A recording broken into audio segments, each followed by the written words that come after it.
óbvias que nós aqui já estamos argumentando. Louvado e agradecido é o nome do Senhor Jesus. Eu preciso ganhar tempo agora, e nós vamos agora para a página 29 do nosso livro. Acabamos que nos detemos boa parte do tempo aqui, a gente precisa dar uma aceleradinha aqui agora. Na página 29 aí do seu livro, página 29 até a página 33, onde vai estar falando sobre a canonicidade da Epístola aos Hebreus, canonicidade da Epístola aos Hebreus. E nós vamos observar que desde o capítulo 1, e o capítulo 1 de Hebreus, ele já vai começar aqui muito acelerado. Percebam, ele vai começar aqui muito acelerado. Primeiro, ele já começa defendendo aqui a supremacia de Cristo Jesus sobre todas as coisas. O capítulo 1 de Hebreus já começa acelerado mesmo, de pé embaixo, defendendo aqui a supremacia de Cristo Jesus sobre todas as coisas. Aqui nós vamos observar, logo nos primeiros capítulos, sendo defendida a canonicidade da epístola e a divindade de Cristo e a supremacia de Cristo Jesus sobre todas as coisas. Logo aí no capítulo de número 1, nós vamos observar, inclusive, já começa aqui dizendo que Cristo ele é superior aos profetas. Ora, porque não existiu nenhum profeta que foi eterno, então ele é superior, não precisa nem argumentar, Jesus ele é superior aos profetas. Segundo, ele começa enfatizando que Jesus é superior aos anjos. Inclusive, em Hebreus, no capítulo 1, aí no verso de número 3, já vai começar dizendo aí, porque a qual dos anjos Deus jamais disse, tu és meu filho, hoje te gerei, e outra vez eu lhe serei por pai, e ele me será por filho. Então, assim, nós vamos observar em outras passagens na Bíblia, que enfatizando e mostrando, Hebreus vai deixar isso bem claro, que Jesus é para ser adorado e venerado, e nenhum anjo ao longo de toda a história, que em todo o conhecimento da Bíblia você vai observar, não existe nenhum anjo na história que vai aceitar ser adorado. Então Jesus, ele é superior aos anjos. Pastor, mas não existe nenhuma passagem, não. Nenhum anjo pode receber adoração, nem mesmo Miguel, que é o arcanjo poderoso que arregimenta as forças para a batalha e que estará presente no toque da trombeta de Deus, ao som da trombeta, a voz do arcanjo, ele ali, inclusive tão poderosamente, mas nem ele ousou adorar. Então, quando alguém ia se prostrar, ele, não, eu sou teu conservo, somente ao Senhor teu Deus adorarás. Então, nem Miguel aceita a adoração, nem um anjo pode aceitar a adoração. Pastor, mas eu vi no Velho Testamento uns anjos ali aceitando a adoração. Mentira, nenhum anjo pode receber adoração. Se tem um anjo lá, é o anjo da teofania, esse sim, prefigura e representa o próprio Cristo Jesus, Deus. Então, Jesus é Deus. Então, ele pode receber adoração. Qual é o papel dos anjos? Hebreus, ele nos explica aqui no verso 13 do capítulo de número 1, que eles são espíritos ministradores, que estão a nosso dispor para trabalhar em nosso favor, aqueles que acreditam em Deus e que estão aqui, os santos do Senhor. Então, os anjos, eles estão à nossa disposição, a nosso encargo, segundo a vontade de Deus, segundo os desígnios de Deus. Essa é a função muito clara. E Jesus, ele está acima. E é isso que a carta, a epístola aos Hebreus, ela vem enfatizar, que Jesus, ele é superior aos profetas, é superior, inclusive, aos anjos. Terceiro, ele vai enfatizar, já agora no capítulo 3 de Hebreus, que Jesus, ele é superior, inclusive, a Moisés. Moisés, irmãos, ele é um divisor de águas, porque todo o Velho Testamento, ele vai prefigurar a respeito da tônica daquilo que é transmitido por Moisés, os 10 mandamentos. Então, Moisés, se nós fôssemos aqui dividir por importância, No Velho Testamento, a figura mais importante é a figura de Moisés, porque representa a lei. Se nós formos agora pegar o Novo Testamento, não existe uma figura mais importante do que o Messias, porque ele é o cumprimento de toda a profecia bíblica. Então vamos analisar por partes. Se o Velho Testamento é a sombra das coisas futuras, a sombra para que vai ser revelado lá no Novo Testamento, a saber, a respeito de Cristo Jesus, então esse livro aqui, ele vai enfatizar de forma muito segura, Hebreus, inclusive, no capítulo 3, o versículo 1 até o versículo de número 6, você vai encontrar afirmação tais como essa, dizendo, porque ele é tido por muito maior glória do que a Moisés. Então, assim, Hebreus, ele está dizendo, enfatizando que Jesus, ele é digno de quanto maior glória do que Moisés, porque Moisés falhou, Moisés errou, Moisés era homem, e Jesus é Deus, ele é co-participe da divindade com Deus, Deus Pai, Deus Filho e Deus Espírito Santo, então ele é superior. E até Moisés, nós vamos observar ele falando em passagens como, por exemplo, Deuteronômio, no capítulo de número 18 e o verso de número 15, aonde ele próprio, Moisés, dizia que depois dele viria um profeta maior, para quê? Para aperfeiçoar a lei. De quem ele estava falando? Isso aqui é extraordinário, irmãos. Ele estava profeticamente falando a respeito do Messias prometido, falando de Jesus. Quem é que aperfeiçoou a lei? Porque Jesus, ele não veio para desfazer da lei, ele veio para cumprir a lei. É por isso que é dito que a lei e os profetas duraram até Cristo. E por que duraram até Cristo? Porque Cristo é o cumprimento. Se havia a lei que falava a respeito dele, os profetas e os salmos que falavam a respeito dele, agora é o cumprimento no Novo Testamento de tudo aquilo que havia sido dito e profetizado lá no Velho Testamento. Então, Hebreus, ele vai deixar aqui muito claro, mas muito bem claro mesmo, a supremacia de Cristo Jesus sobre todas as coisas, inclusive do maior homem da história até então, que era Moisés. Então, Jesus, ele é superior a todas as coisas. Quer ver uma outra questão? Já no capítulo de número 4, ele vai seguir nessa tônica, o escritor, dizendo que Jesus, ele é superior a Josué. Nós sabemos que Josué, ele foi, na verdade, o sucessor de Moisés. E a título aqui de trocadilho, de informação, o nome Josué, ele é do mesmo encaixe dentro aqui da forma de escrever, como sendo o mesmo nome de Jesus, de onde se deriva a palavra de Jesus aí, Josué.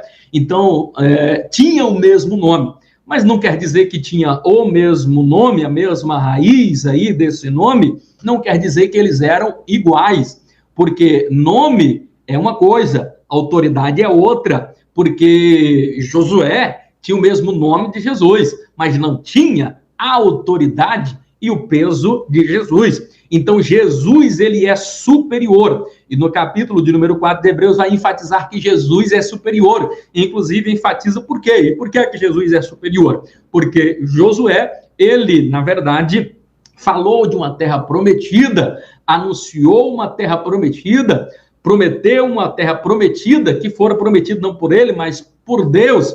Então, nós vamos observar que esse Josué, ele disse que quando estivesse na terra prometida, na Canaã ali, ele disse que haveria um descanso. E nós vamos observar que, mesmo ele entrando ali, ele não conseguiu cumprir essa promessa, porque o povo não teve descanso, ele teve muita fadiga, embora que teve muitas conquistas, mas teve-se muita fadiga. A diferença é que Jesus também nos prometeu descanso, um descanso eterno, quando nós estivermos na Canaã celestial, aonde não haverá pranto, aonde não haverá choro, ele enxugará dos nossos olhos toda lágrima. A diferença é que Jesus vai cumprir, porque vamos entrar no repouso eterno, no seio do Pai. Ali para sempre estaremos descansando ao lado e os braços do Pai. Louvado e agradecido ao nome do Senhor Jesus.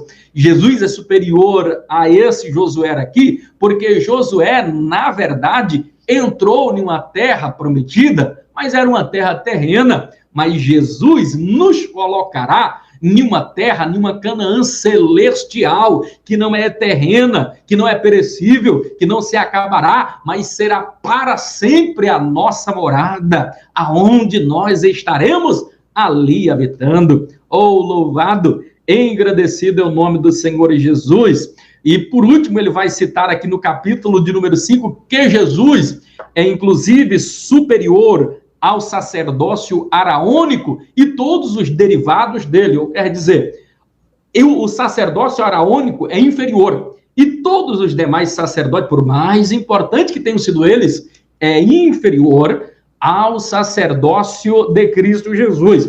E por que é inferior ao sacerdócio de Cristo Jesus? Primeiro, porque eles eram homens e Jesus era Deus. Segundo, porque eles eram imperfeitos e cometiam pecados, e Jesus era perfeito e jamais cometeu nenhum pecado. Segundo, o sacerdócio araônico e os demais sacerdócios eram inferiores, porque eles utilizavam-se de sangue de animais. Mas Jesus é diferente. Ele deu o seu próprio sangue em sacrifício vivo. E interessante é que uma outra questão, ele é mais importante e é superior, porque o sacerdócio araônico e os demais outro sacerdócio, esse sacerdote tinha que oferecer holocausto, sacrifício pelo seu pecado, por causa dos seus erros e por causa da falha também do povo. Então fazia-se sacrifício. O importante é que Jesus, ele não tinha nenhum pecado e por isso não teve que ele sacrificar pelos seus pecados. Uma outra diferença, só para citar aqui, para ganharmos tempo, o sacerdócio de Jesus era superior ao araônico e dos demais outros sacerdócios, porque anualmente o sacerdote tinha que oferecer sacrifício pelos seus pecados e pelo pecado do povo. E Jesus, ele ofereceu o seu sacrifício uma única vez. E o sacrifício foi perfeito, que nunca mais se precisou. E a tônica aqui do livro aqui de Hebreus vai ser em cima disso, que é melhor obedecer do que sacrificar. Melhor do que sacrifício é nós obedecermos a palavra de Deus, que essa questão do sacrifício agora cessou. Por quê? Ele é o sacrifício perfeito. Ele se sacrificou para nunca mais nenhum animal ter que ser sacrificado. O sacrifício de Cristo Jesus é suficiente. Isto significa dizer que não precisa você escrever o nomezinho, reunir-se em um local secreto, em um monte, num tal de G12, um encontro com Deus, lá em um monte sublime, liberar perdão para Deus, liberar perdão para o seu pai, para a sua mãe, liberar perdão quando você ainda estava lá no ventre da sua mãe. Não precisa dessa bobagem toda, porque Jesus, ele já se sacrificou. A gente não pode anular o sacrifício de Cristo Jesus na cruz do Calvário. Esse sacrifício foi uma única vez. O que ele requer agora de nós é obediência, porque melhor é obedecer do que nós sacrificarmos. Louvado e agradecido é o nome do Senhor Jesus. A partir daí, nós vamos observar uma defesa muito forte aqui. Essa questão da obediência vai estar muito intimamente ligada aqui, inclusive no capítulo de número 12, onde vai dizer da seguinte forma: filho meu, não desmaies, porque que filho há a quem Deus não o corrija. Então Deus, ele nos corrige, porque antes o que havia, a pessoa pecava, a pessoa falhava, então ia lá o sacerdote, fazia um sacrifício. Feito este sacrifício aqui agora, havia uma expiação pela culpa, os pecados eram perdoados. Então agora com Deus aqui, depois do sacrifício de Jesus, não. Ele está dizendo: você errou, você vai pagar pelo seu erro, você vai pagar pela sua falha, você vai ser castigado, mas fique tranquilo, você não vai desmaiar, você não vai morrer, você vai sobreviver, para que no fim a tua alma seja salva e você não vá morar no inferno. Então essa é a tônica aqui de Hebreus, aonde ele vai trabalhar muito em cima aqui dessa questão da santidade, de nós termos essa paz. Hebreus 12, 14 vai dizer assim: segui a paz com todos e a santificação, sem a qual nós não veremos a Deus. O livro vai trabalhar muito em cima disso. Não basta sacrifício, agora tem que haver santificação. O sacrifício de Cristo Jesus já houve, agora vocês precisam obedecer, precisam se santificar, se consagrar ao Senhor. Uma outra questão aqui muito importante que o livro ele vai aqui demonstrar para nós é a veracidade dos ensinos de Cristo Jesus, a supremacia de Cristo Jesus, como sendo co-participe, co-autor, co-regente, co-substancial, co-herdeiro de Deus, que Jesus e o Espírito Santo também são Deus, estão na mesma posição. Então aqui, inclusive essa carta está sendo escrita por causa disso, para defender alguns excessos, alguns que duvidavam da divindade de Cristo Jesus, inclusive movimentos que foram muitos outros que foram surgindo depois posteriormente, e que se não fosse a carta aqui, principalmente dos Hebreus, muitas dúvidas teria-se a respeito da divindade de Cristo Jesus. Então esses escritos foram muito importantes, sobretudo no ano 325, quando estavam reunidos ali no concílio de Nicéia, aonde foi defendido que Jesus era co-herdeiro, que Jesus era consubstancial, que Jesus era divino, que Jesus era Deus, bem como também o Espírito Santo, e ali a doutrina da Trindade. Então ali ficou-se estabelecido, e muito se deve também a essas epístolas, epístola aos Hebreus, que nos mostrou claramente isso daqui, e que era combatido pelo embionismo, pelo arianismo. Então essas doutrinas de Arion foram totalmente debatidas, vencidas, excomungadas e retiradas da pauta a partir do ano 325, ali nesse concílio, o concílio de Nicéia. E eu falo a respeito disso, queridos, é porque tem muitas pessoas que ele tem dúvida. Se você tem dúvida a respeito da divindade de Cristo, leia epístolas como a de Hebreus, leia como as cartas de Paulo a Efésios, a Filipenses, a Colossenses, a Tessalonicenses, porque vai, inclusive, ratificar essa questão da divindade de Cristo Jesus, para não acontecer o que está acontecendo agora entre muitos judeus e muitos cristãos que têm dúvida a respeito da divindade de Cristo Jesus. Eu falo sobre isso daqui, já finalizo porque o nosso tempo está acabando, a importância de você ter isso como defesa de fé para a sua vida, para a sua crença em Cristo Jesus. Por exemplo, agora, parece coisa de uns 3 dias atrás, eu fiquei extremamente triste, achei deplorável, lamentável, um homem como pastor José Akiva, pregador dos Gedeões, missionário, pregou o Brasil inteiro nos maiores congressos. As nossas igrejas pagavam cachês altíssimos para esse homem, e ele tinha um conhecimento aparentemente muito grande.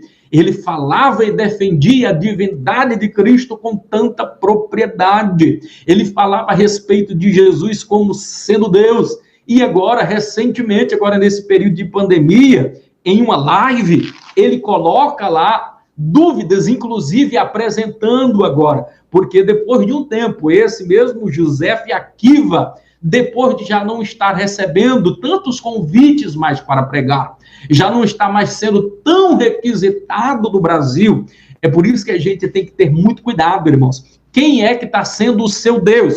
O seu Deus é o dinheiro ou o seu Deus é o Deus Jeová?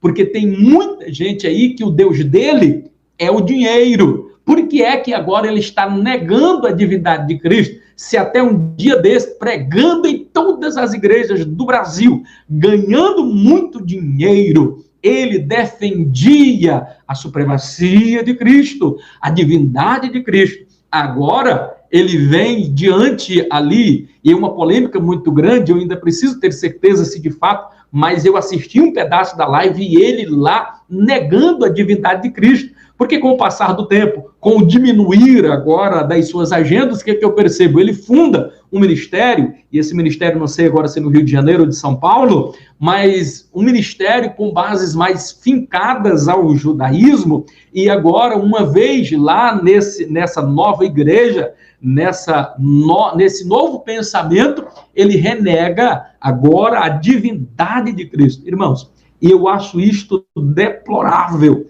lamentável. Inclusive, na live, ele apresentava um novo curso, que ele ia explicar tudo isso. Ele, mais 2 professores que com ele lá estavam, e ele tentando argumentar a respeito disso. Quer dizer, eu não sei se ele estava falando aquilo para criar polêmica, para vender mais um curso, ou para ganhar dinheiro. Certo é que eu creio que um interesse escuso, maquiavélico, por trás disso tem, irmãos, porque não é concebível alguém que falava com tanta paixão a respeito de Cristo, agora está negando a divindade de Cristo. Isto é deplorável. É por isso que existem muitos apóstatas da fé. E é por isso que você precisa, aluno e badiano, ter a sua fé certificada, concreta na pessoa de Cristo Jesus, a qual ninguém pode roubar a sua fé. Eu pergunto a esse Akiva, a esse discípulo desse José e Akiva, como é que você pode negar a divindade de Cristo Jesus, se ele mesmo disser assim na sua onisciência,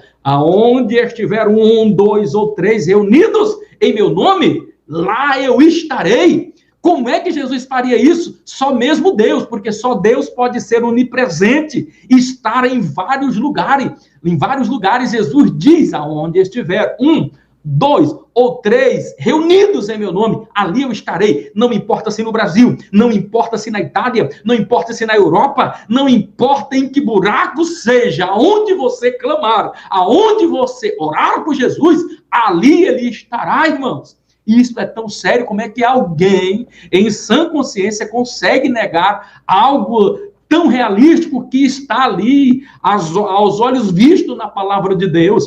A onipotência, nem vou falar, olha a onipotência de Jesus através dos milagres, olha a onipresença, a onisciência. Natanael ficou tão abismado quando Jesus disse assim, olha, Natanael, eu vi o que você estava fazendo naquela figueira, não tinha ninguém lá, ele se assustou. Como é que esse Jesus sabe disso? É a onisciência, é um atributo que só Deus tem. Jesus enfatizou que ele era Deus. As epístolas aqui mencionadas enfatizam que Jesus é Deus. Como é que eu posso negar este Jesus se a própria história ela é dividida em 2, em antes e depois de Cristo? Como é que alguém, e eu gostaria de dizer, eu um dia levantei a minha mão, aceitando a Jesus como meu Salvador, e tive a minha vida mudada. Queridos alunos, como é que você também aceitou a este Jesus e teve a sua vida mudada?